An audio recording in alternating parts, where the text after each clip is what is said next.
आप देख रहे हैं भूतिया विला। दोस्तों, अगर आप चैनल पर नए हैं तो चैनल को सब्सक्राइब जरूर कर लें और साथ ही वीडियो को लाइक करके नीचे कमेंट बॉक्स में अपनी राय जरूर दें ताकि हम आपके लिए ऐसी ही भूतिया घटना और ला सके।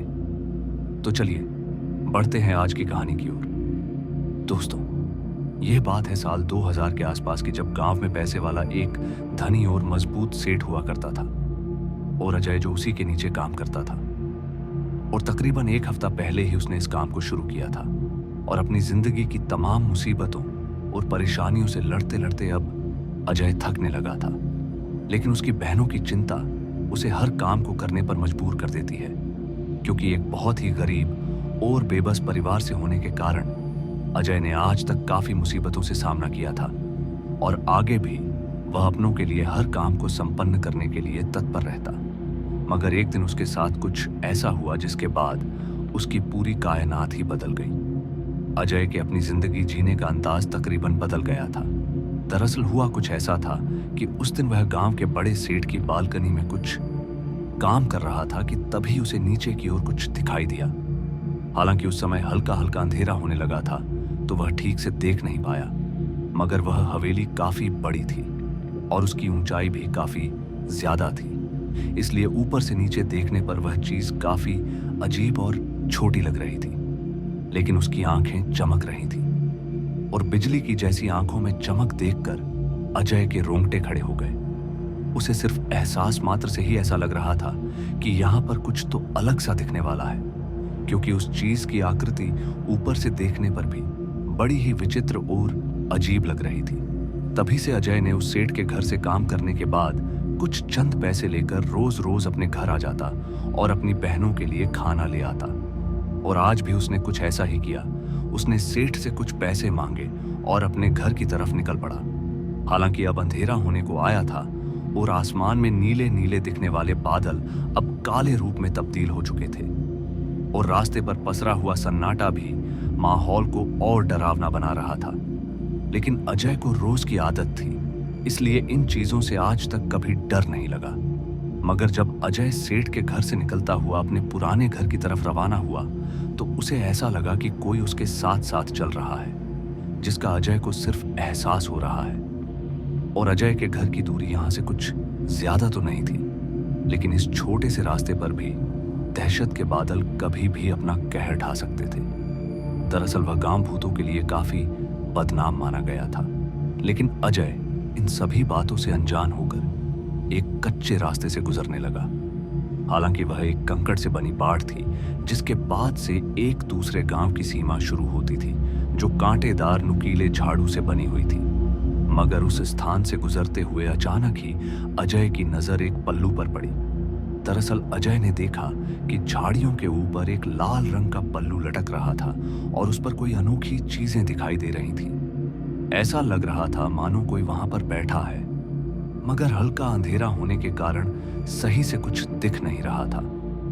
वहां क्या है ये देखने के लिए अजय ने उस तरफ एक पत्थर फेंक दिया और वो पत्थर सीधा जाकर उस लाल कलर के पल्लू से टकराया तो उसके अंदर से किसी के चिल्लाने की आवाज आई और वह आवाज सुनकर अजय थोड़ा डर गया। और अजय को काफी हैरानी हो रही थी कि ऐसे किसी पल्लू से आवाज कैसे आ सकती है। मगर इतने में ही उसके द्वारा फेंका गया वो पत्थर आकर सीधा उसके सर में लगा और उसके सिर से खून निकलने लग गया। लेकिन वह पत्थर अचानक ही वहां से किसने फेंका होगा, ये सब जानने के लिए अजय ना चाहते हुए भी उन्हीं नुकीली और कांटेदार झाड़ियों की तरफ बढ़ने लगा।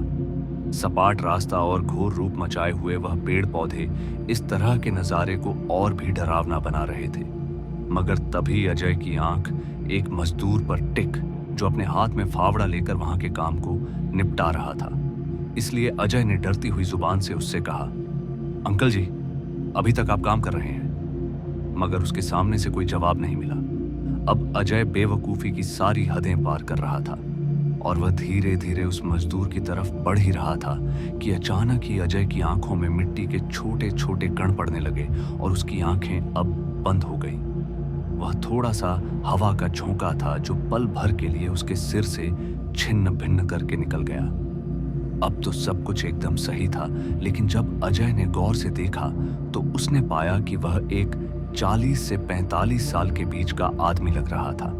लेकिन जब उसने देखा कि उस आदमी के पैरों की दशा एकदम पीछे की तरफ मुड़ी हुई है, तो अजय को अपने परिजनों के मुताबिक सुनाई गई कहानी की याद आ गई, जिसमें उसने सुना था कि भूत के पांव पीछे की तरफ मुड़े होते हैं। और यह सब एहसास करते ही उसने फौरन एक लंबी दौड़ लगा दी, मगर उसके साथ एक छोटा सा थैला लटक रहा था जिसमें चिकन के साथ साथ कुछ और खाने की सुविधा भी रखी हुई थी।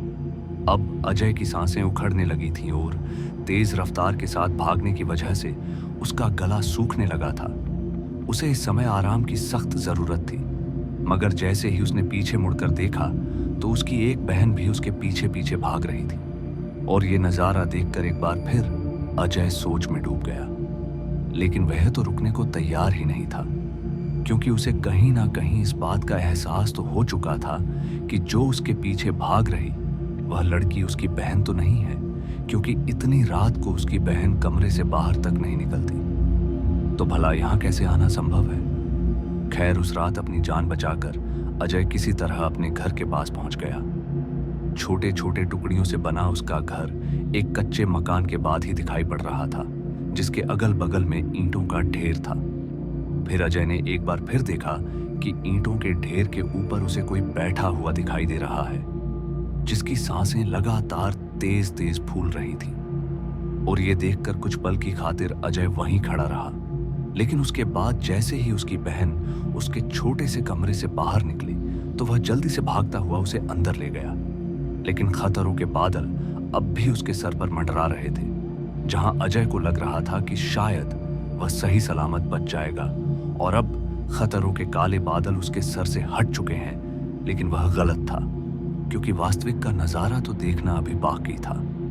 कहते हैं जब इंसान को लगता है कि वह अपने हाथों से कुछ खोने वाला है, तो उसे इस चीज का एहसास काफी पहले से हो जाता है। और तभी अजय को कुछ अजीब सा एहसास हुआ। अचानक उसका मन डरने लगा और उसकी आंखों से आंसू आने लगे। इसका मतलब शायद कुछ गजब होने वाला था, जिसके बारे में उसने सोचा नहीं था। आखिर अभी तक तो सब कुछ नॉर्मल था, मगर पत्थरों से घिरे हुए उस मकान के अंदर अचानक ही खलबली मचने लगी। दरअसल अजय को पता चला कि उसकी एक बहन अब भी उसके कमरे में नहीं है और वहां से गायब है। अपनी बहन को अपने पास ना पाकर चिंता से उसका रोम रोम खड़ा हो चुका था, और चाहे मौत हो या फिर कुछ और, उसे बस अपनी बहन को ढूंढना था। अब काफी अंधेरा हो चुका था और उनका घर गांव से थोड़ा सटा हुआ था, जिस वजह से लोगों का आना जाना बहुत ही कम रहता था। और ऊपर से कम उम्र में इतना दुख और कंधों पर वजन होने के कारण अजय को अपने बहनों की बहुत चिंता रहती थी। अब अजय अपनी बहन को ढूंढने के लिए बाहर निकल गया, लेकिन जब अपने घर से बाहर निकला तो उसके अंदर दुखों की एक ज्वालामुखी फूट गई। दरअसल उसने देखा कि उसकी बहन पेड़ से उल्टी लटकी हुई थी, मगर धीरे धीरे अजय उसके करीब जाने लगा। लेकिन उसे एहसास तो हो रहा था कि उसकी मौत हो चुकी है। इसलिए दुख के कारण वह अपने घुटनों पर बैठ गया, और इसी बीच उसकी बहन ने अपनी आंखें खोली तो सच में अजय पूरा अंदर तक हिल गया, क्योंकि सामने की तरफ नजर आ रही वह लड़की उसकी बहन नहीं बल्कि उसके ही रूप में एक डायन थी, जिसके सिर से बदबू आ रही थी और उसकी फटी हुई खोपड़ी के अंदर मक्खियां भिन भिना रही थी। अचानक ही उसकी हंसी ने अजय को पूरी तरह से डरने पर मजबूर कर दिया। उसके खून से सने हुए वो दांत और अपनी लंबी चौड़ी कद काठी के लिए बहुत ही मशहूर माने जाने वाली आज अजय की नजरों के सामने थी। अजय ने इसके बारे में पहले भी काफी सुना था। उसके गांव में ऐसी डायन की चर्चा हुआ करती थी। जिस डायन के बारे में उसने कभी सुना था, आज उसने अपनी आंखों के सामने देख भी लिया। उसका ऐसा रूप जो बच्चों को कभी भी मौत के दरवाजे खटखटाने पर मजबूर कर दे। उस अजीब और डरावनी दिखने वाली डायन के हाथ में एक छोटी सी लकड़ी थी, जिसकी मदद से वह आगे बढ़ रही थी। लेकिन इतनी देर बाद भी अजय अपनी बहन को नहीं ढूंढ सका। अजय नहीं जानता था कि आज की रात उसकी आखिरी रात होगी। अजय के ऊपर मौजूद वह बड़ी सी टपरी टूटने लगी और उसके बाद उसके सर पर ही गिर गई। अजय के साथ साथ उसकी बहन भी वहीं पर खत्म हो गई और फिर कुछ वर्षों में पूरे परिवार का खात्मा हो गया। एक वंश का पूरी तरह नाश हो चुका था। लेकिन आज तक इस बात के रहस्य से पर्दा नहीं उठ पाया कि उसकी एक बहन कहाँ गई, जिसकी ना ही तो डेड बॉडी मिली और ना ही उसका कोई नामो निशान। सारी जगह छानबीन करने के बावजूद आज तक उस लड़की की जानकारी कोई भी नहीं निकाल पाया। उसका कोई ठिकाना नहीं है कि वो लड़की गई तो गई कहाँ। उसकी मौत भी हुई या फिर किसी अच्छे घर में पल रही है, इस बात का कोई पता नहीं चला। तो दोस्तों, आज की इस कहानी में बस इतना ही। और मैं आपका दोस्त जल्द मिलूंगा एक ऐसी ही और डरावनी कहानी के साथ। धन्यवाद।